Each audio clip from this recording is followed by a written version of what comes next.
So Jerry, what are we doing today? We're going to talk about some red flags, green flags, things to consider when you're hiring an attorney. Specifically a criminal defense attorney. Yeah. So I have a cup here of random prompts, and they're going to give you scenarios that a client might have, and you're going to tell me whether it's a red flag, a green flag, or in some circumstances it might be a yellow flag where it is in the middle, or it could go either way. Sure. The attorney I'm meeting was recommended by a trusted lawyer friend, but the online reviews are very mixed. I guess I would say that's a yellow flag. It depends how close you are with this friend. It sounds like you trust this friend. If someone I greatly trusted who was perhaps in the profession told me who the good lawyer was, I would believe them, but I guess reviews can be important too. So I guess that goes both ways. I certainly would do my independent interview of a lawyer and make sure that I was comfortable with them and that I thought that they were the right person to hire. I think the referral from a friend is a great starting point, and that would be a meeting that I would take, but still do your own analysis. My attorney tells me I'll be surprised if we don't win the case. That's a little bit of a red flag to me for a couple reasons. There are ethical rules that say that attorneys can't guarantee outcomes. That's getting a little bit close to a guarantee. I know it's saying I would be surprised, so maybe that's not a guarantee, but I think a better way of saying it is I think we have a strong defense. I think we have facts that work in our favor. I think we have evidence that work in our favor. Nothing is a guarantee. We are going to have to either negotiate a dismissal or a good outcome, or we're going to have to, in court, work this case at a hearing or a trial. I would be more confident saying we have some evidence in our favor. I think some of our evidence is strong. I'm optimistic about our case, but an attorney should stop short of guaranteeing a result. One, it's just overall, I don't think fair. And two, I think our ethical rules require us not to make guarantee statements. I called the criminal attorney's office to discuss my grand larceny case. After the discussion, the attorney tells me exactly how much he charges and lists other fees that may be added later. I don't think that's a green flag. I think sometimes if an attorney is unprompted jumping to money too quickly in a conversation, they are trying sometimes too quickly to figure out whether they're getting the case or not. So talk about money too quickly, unless it's asked, is a little unusual or uncomfortable, but I don't think there's anything wrong with saying, this is what you would be looking at, or if you're interested, just so you know, this is, how expensive it is, and attorneys are expensive. Again, there can be a number of different reasons why that conversation took place. Sometimes there's an urgency for somebody, like, I have court tomorrow, I need to hire somebody, or I'm getting arrested right now, can you meet my loved one at the jail in a few hours? So there can be an urgency to pricing and getting hired quickly. I guess I would need to know more about the situation to know, but I also don't think there's anything wrong with getting the fees out there.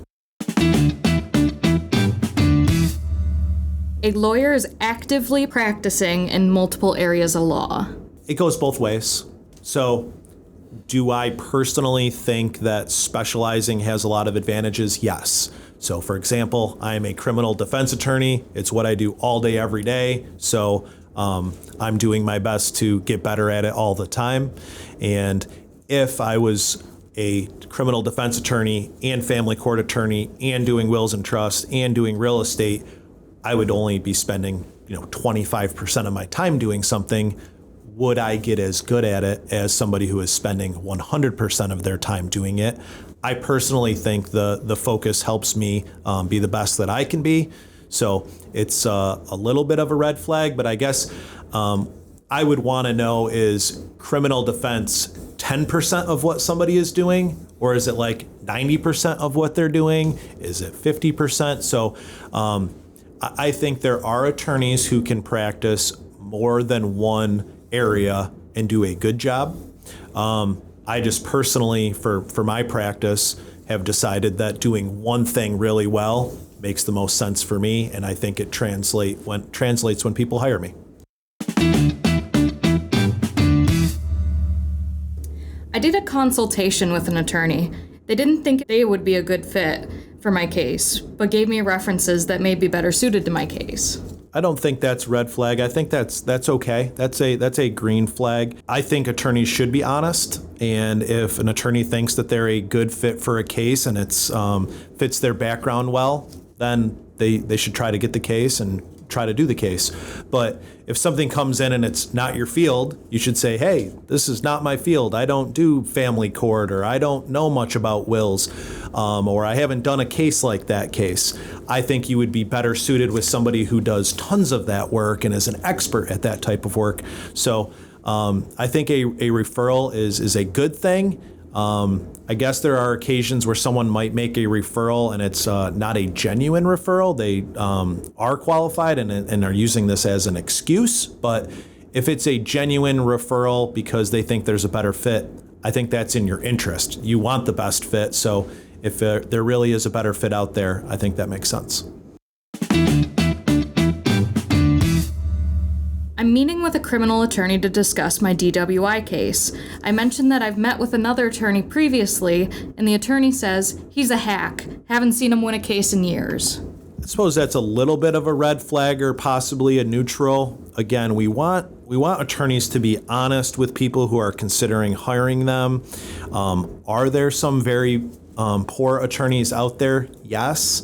I personally don't like to throw anybody in the mud, but I guess you also, if somebody's coming to you and it's a very big issue and they are potentially looking at, time in jail or prison, and they're potentially gonna make a bad decision, it's hard not to say something. But I guess it's a little bit of a flag to smear our peers. But I guess there is a place for honesty, and if you want to help someone avoid making a mistake, I can understand why somebody would want to avoid having somebody make a mistake. A lawyer has no online reviews.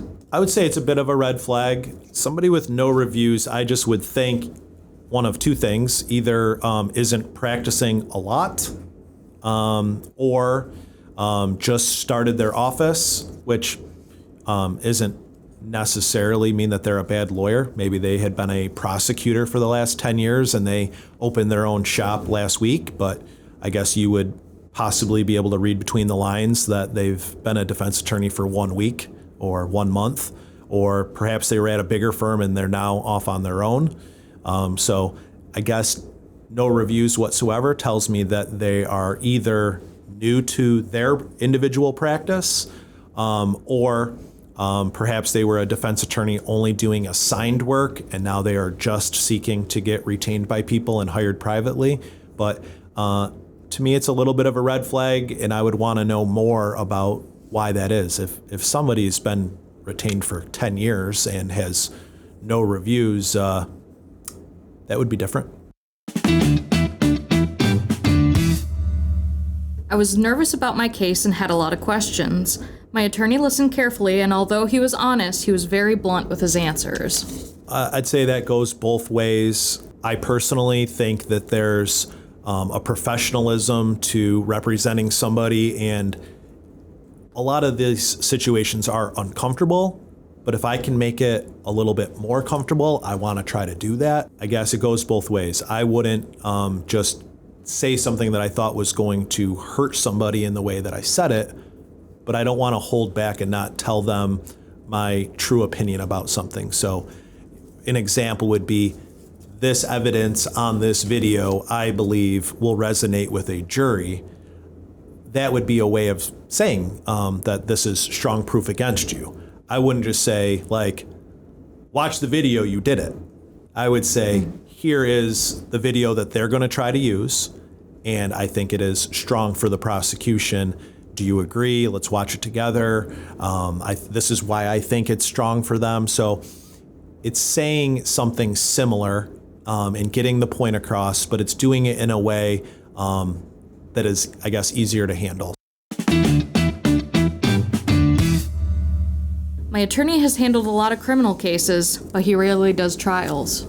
Yellow flag, I could see that being a red flag as well. I think if somebody has been practicing for years and years and has never done a trial or done almost no trials, that is a red flag. The truth is, though, that about 90% of cases do settle. So it is not uncommon for someone to say, I do some trials, and I have cases that go to trial every year. The majority of the cases do not. That's usually accurate.